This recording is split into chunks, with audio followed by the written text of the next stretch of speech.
আমারে কোনদিন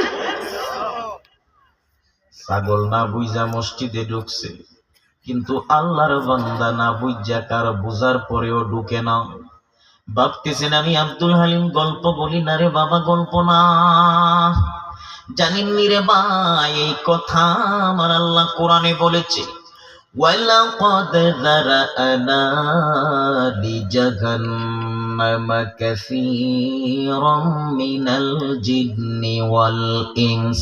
চিৎকার দিয়ে কোন আল্লাহু আকবার। ও শশার কান্দির যুবক ভাইরা রে, জীবনে কত নসিহত শুনেছো, আমি আব্দুল হালিম বুয়ার কথাগুলো মন লাগাইয়া শুনো। আমার আল্লাহ চাইলে তোমার কলবের পরিবর্তন এনে দিতে পারে। অন্তর পরিবর্তন করে দেওয়ার মালিক কে? মাইয়াহদিহিল্লাহু ফাহুয়াল মুহতাদি। যে হেদায়েত চায় আমার আল্লাহ তার হেদায়েত দান করে। জোরে কোন ঠিক কিনা? আল্লাহ রাব্বুল আলামিন বলেন, এই দুনিয়ার জমিনে অসংখ্য অগণিত জিন এবং মানুষ, অসংখ্য অগণিত জিন এবং মানুষ জাহান্নামের লাকড়ি হইয়া যাবে, জাহান্নামের অধিবাসী হইয়া যাবে। এই আয়াতের মধ্যে আল্লাহ জাহান্নামের কথা বলল রে বাবা। আমি যদি প্রশ্ন করি রে বাবা, জবাব দিবেন।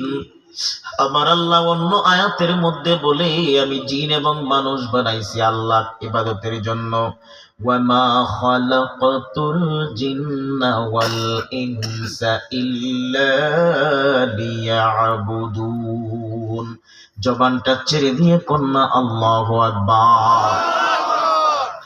আল্লাহ রাব্বুল আলামিন বলেন, আমি জিন এবং মানুষ বানিয়েছি আমার ইবাদতের জন্য।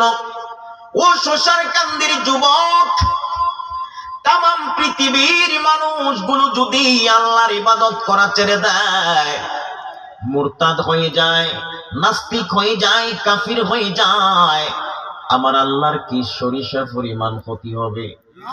বুঝা কোন ক্ষতি হবে? আল্লাহর ক্ষতি হবে না। তামাম পৃথিবীর মানুষ যদি একত্রে সেজদা করতে পড়ে থাকে, মরণের আগ পর্যন্ত সেজদায় পড়ে থাকে, আমার আল্লাহর আজমত কি বাড়বে? জোরে কোন বাড়বে? তাইলে আমরা ইবাদত করি কেন? মুফাসসিরগণ লিখে, লিয়াবুদুন আই লিয়ানফাউন।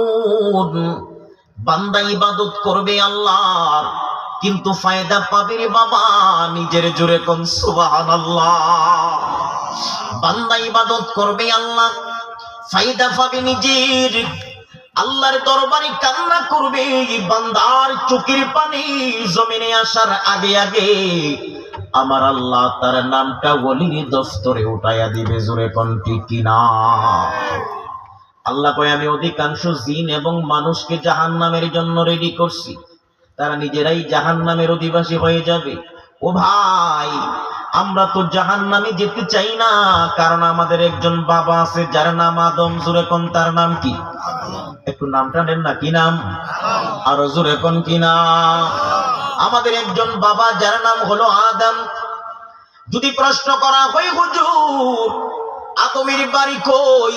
জবাব আসবে জান্নাত। জোরে কোন ঠিক কিনা?